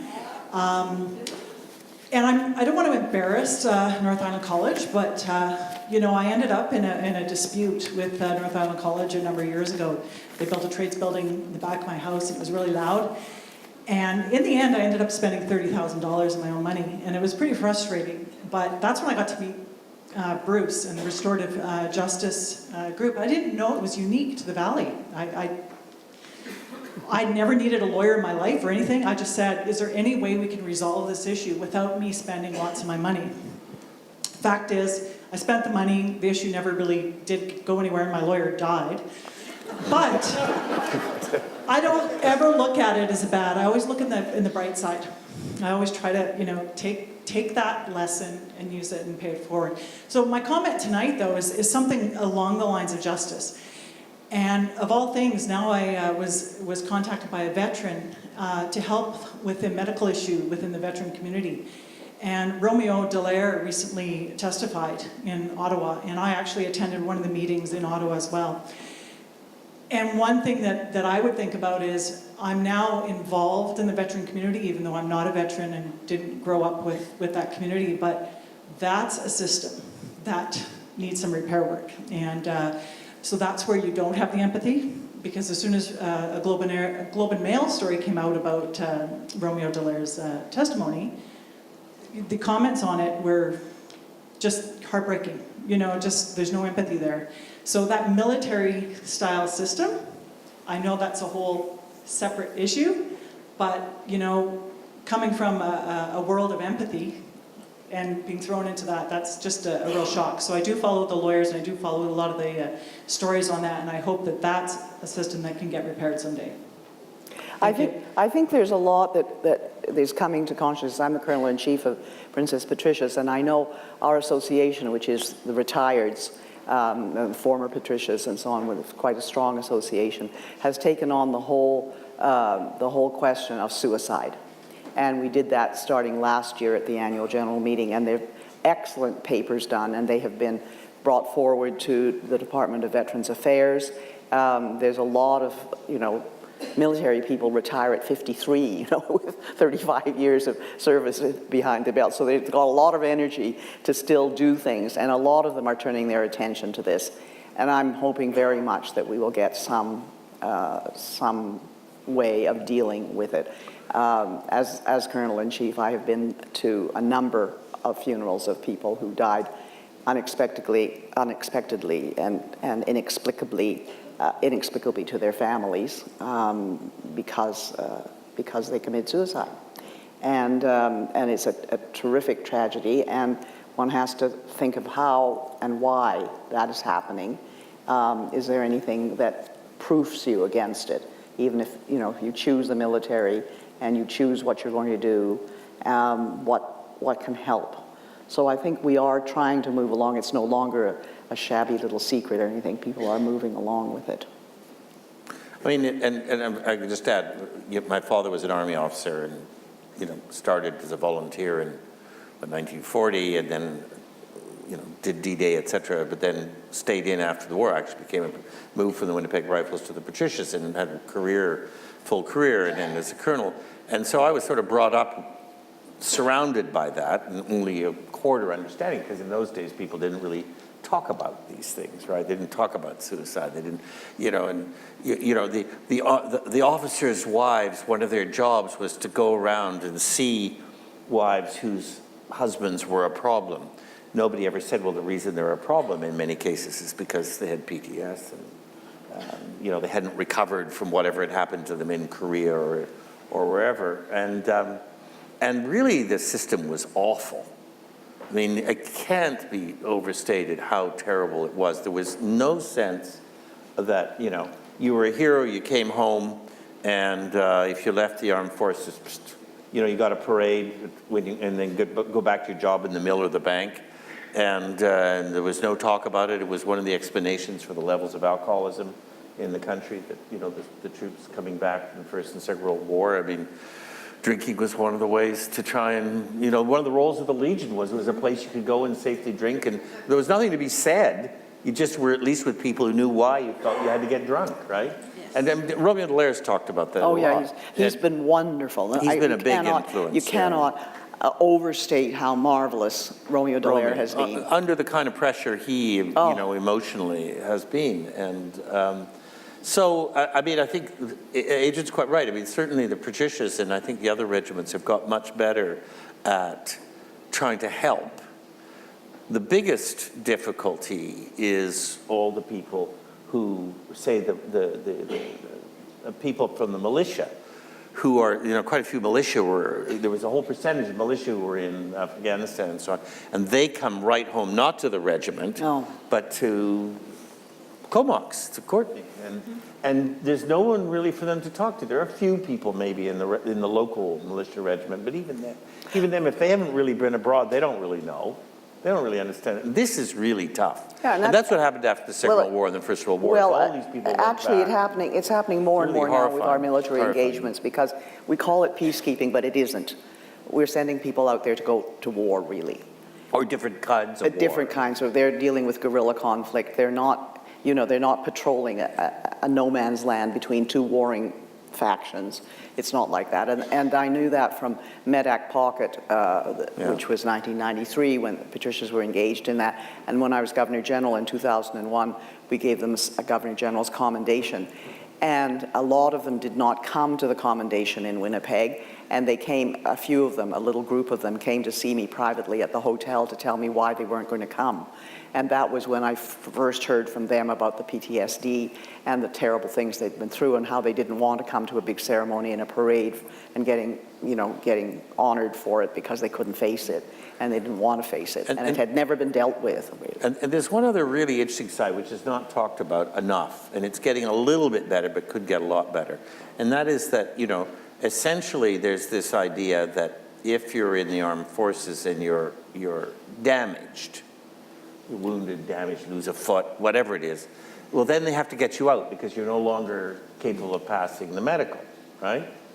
And of course, this is sort of a nonsense argument because, in fact, in Ottawa, there's an enormous non-military bureaucracy in defense headquarters, A, and B, a lot of the military there never leave defense headquarters. Right. So there are lots of jobs to be done in the military which are not assuming that you're going to, get on a horse the next day. And so really since the First World War, people were just said, oh, well, you have to leave now. And really they were sent off in terrible conditions, both financially and... I think that is getting better. And I know the Patricias is very good at kind of insisting on finding jobs for people who've been physically damaged and keeping them in the regiment. But I don't know how widespread it is. Sorry, we're not very good at quick answers. Yeah. We have a question over here. Thanks, Bob Wells. And just wanted to say, one, it's very entertaining. Thanks very much for the great conversation you guys are having. Also, great thanks for Voltaire's Bastards. I have to say, when I was in high school, having a book that had that word on it was pretty exciting. Affirmation of independence, yeah. And one thing that I was able to do and be part of in my high school was starting a peer counseling course to work with fellow students that are having issues. And I had real issues in elementary school, and suggested that we do outreach to the elementary schools. And that work ended up being even more fulfilling, working with students, just like you're saying, that really have difficult lives that they're trying to get through. So I can really appreciate that. But another thing that happens here in the Comox Valley, I'm not sure if Chantal Stefan is here tonight, but there's an organization called Everyone Deserves a Smile. And it makes me cry every time I talk about it. It's a very amazing program that she does through Puntledge Elementary here at Cole Puntledge, and where the students actually do care packages for homeless people, and then they go out and have these things. And you know, it's amazing some of the stories she comes back where, you know, children are saying, you know, I'm putting love in this bag for somebody that I don't even know, just because I know that they're having a hard time. So. Again, if you're not aware of the program, it's absolutely amazing. So, thanks. Thank you. Thank you very much. I just think we didn't answer Andrew's question just about how you bringing up your children. I think by just your example of them and your openness, and I think it's very important to have other children around. I mean, I see my own grandchildren, and their mothers are really busy. One of our daughters is a doctor, the other one is an architect. So they have really busy lives, but they still manage to have other kids in to have meals with them, to play, etc. And that's important that kind of structure keep up, and the weekends are taken up with that. So that just the family structure and the values that you have, if you can pass them on to your children and to their friends and other things. I remember we had my brother had a great friend in high school whose father actually won the first Nobel Prize for Science for Canada, and his mother was a scientist as well. And they were wonderful people. They had been refugees from Hitler in the 30s. But they were not very communicative people. And of course, our family talked all the time. And we did a lot of stuff together. We went to movies a lot, and we were allowed to do a lot of things because we just were. And Paul wrote to me when my father died, and he said, going to your house was so really hilarious because, you had a lot of fun, but also your mother could cook. And there's some things that are communicated that you don't, and I guess to him that meant that she cared about us or something. He meant more than just it was delicious. He meant that. And I think there are things that you can communicate to your children's friends and around you that are not the verbal things, or they're not lessons, or not you should behave in such and such a way. But I think it also means it puts an onus on you to look at your own values and how you're communicating them. And a last comment on that front. I mean, a lot of people do this, but I think it's really worth saying it because a lot of people say, well, with modern communications and kids having all these little machines and, and everything's very short, etc. I think that the idea of parents reading to children and children reading to parents and discussing what they've read has never been more important. That we're actually entering, I think if you stand back from what's happening, we don't actually know what's happening. It's very early days. It's changing all the time.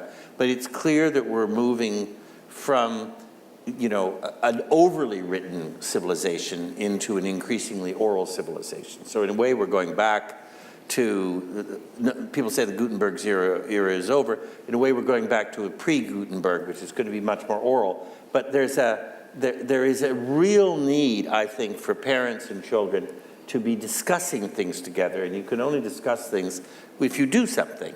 So it might be going to a museum, it might be reading a book, it might be, I think, for example, both in houses with friends, but also actually in schools. I think they're still in schools sort of doing what? How many plays are done a year in high school? Is it still, each term one Shakespeare and one out-of-date second-rate English play? Is that what they're still doing? No, they're doing some Canadian stuff. Are they doing some? I think so, yeah. But I mean, really, that whole idea of acting out the plays and discussing the plays, as opposed to that old, analysis of line by line, which kids are not going to get anything out of, frankly. We have to be rethinking it. I think parents have an enormous role to play, either just inside the nuclear family, but also just little groups of families, putting on a play once a week, in which the parents and the kids take part. That'd be a fabulous thing to do for on a Sunday afternoon, where, and the kids will be thrilled to find that they're playing the Queen or the King or the knight or whatever it is in the play. I think we have to reinvent the ways of having these conversations which will allow the kids to understand what a society is and how a society functions. Unfortunately, I've been given the word, this is the last question. No, we talk too much. Sorry. Last word. Ooh. Jim Gillis. I just wanted to comment with regard to the high schools. We're going through the Crow's Nest Pass and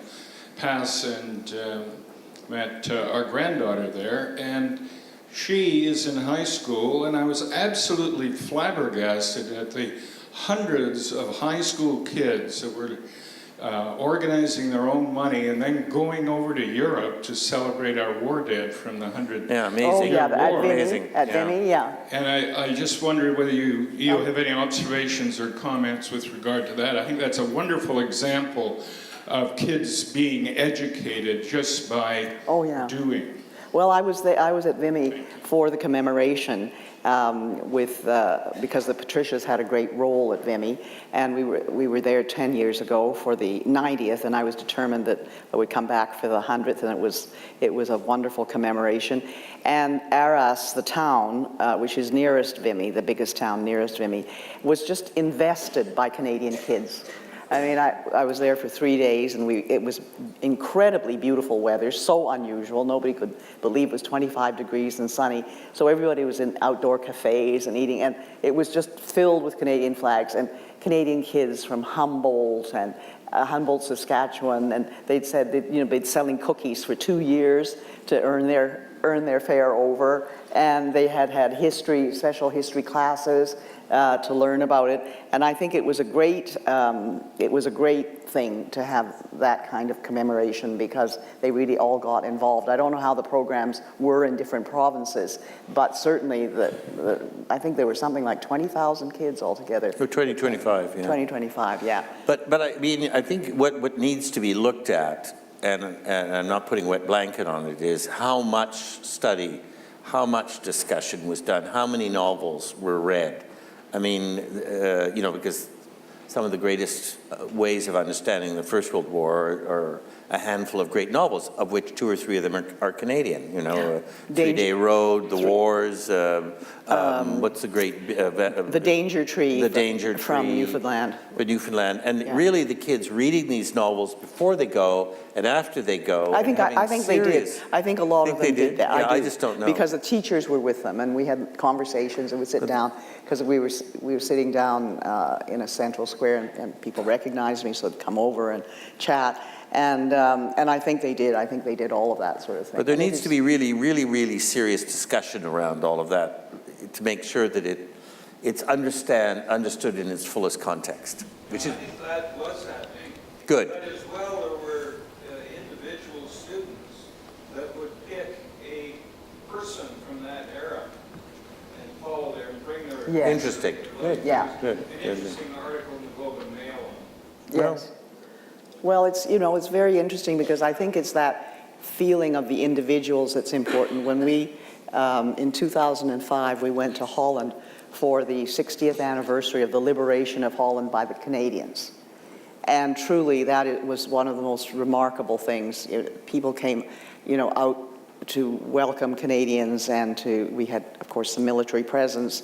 There were parades everywhere. All the towns that had been liberated came out. But the thing that they do in the schools is that each school child primary schools, each primary school child has a grave or two that they look after of a Canadian. So it's this, this desperate attempt, I think, after, let's face it, the Westerners, made the Europeans, but we helped, killed 100 million people in a civil war in the 20th century between 1914 and 1946. And it's never been done before in history. Never have so many people been killed by their own, so to speak, in such a short period of time. And to figure out, and that includes the Holocaust, of course, it includes all the horrors, but it's to try to figure out how do we remember this in a way that makes sense. It is, of course, incredibly moving, but it's also incredibly complicated and incredibly important. And we have to beware of slipping into, simplistic patriotism, or we're better than, or we won, or so all those things exist. That these were terrible battles. They were appalling battles. They were horrible to be in. The reason people went off to the Legion was they also didn't want to talk about it, because what is there to say when you've been involved in something as horrible as that? I mean, I was brought up with all this stuff. I mean, from the oddities. I mean, virtually on my mother's side of the family, virtually everybody was killed. I mean, in 2 world wars, there's basically nothing left in my mother's family. How do you talk about that without slipping into facility? It's really tough for the kids to understand just how rough this was. There was a colonel commanding the Patricius during the First World War. He commanded them at Vimy, didn't he? I'm trying to remember his name, whose letters to his wife. Agar Adamson. Agar Adamson. It's one of the most amazing books. If you haven't read it, I'm sure you can find it. He had this very peculiar marriage, not terribly happy, but he wrote to his wife every day, and he was actually a very good writer. And he just describes, he was overweight, too old, and they described him as like a sort of big walrus crawling around in the mud, and a very funny man, and a brilliant leader. And this book describes just how hard that life was on a daily basis, and how you survive it. Anyway, it's something to be proud of, but also something incredibly complicated. Well, it's always very hard to end an evening such as this one. I'd like to thank Her Worship Mayor Baird for convening this section of the conversation. Thank you very much. Thank you.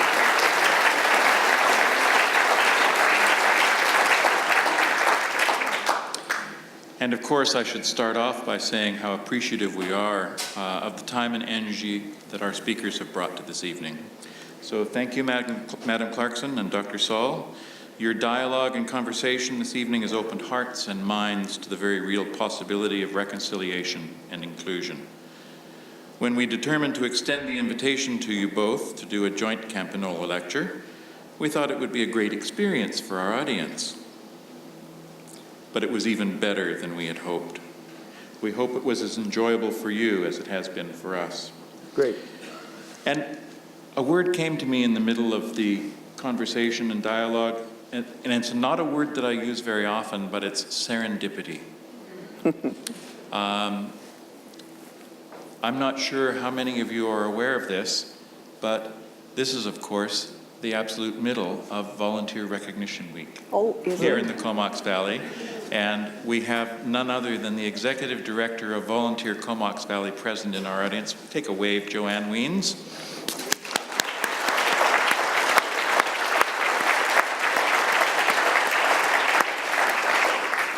The connection between volunteerism and restorative justice is, of course, not lost on the Community Justice Center. We sublet part of our space to Volunteer Comox Valley and have shared offices for 4 years now. It has been a very, very fruitful collaboration and cooperation, and so we bring that to it. Just to clarify a little bit, we are not the only restorative justice program in British Columbia. There are, in fact, 136 of them across the province. But we're certainly the best. And I could leave it to Dr. Saul to mount the arguments for why, the interpretation of the data should be that we are the best. Just before we close, I want to let you know that Madam Clarkson and Dr. Saul have agreed to join us in the lobby for a book signing. Laughing Oyster Books has copies of several of their books there for purchase.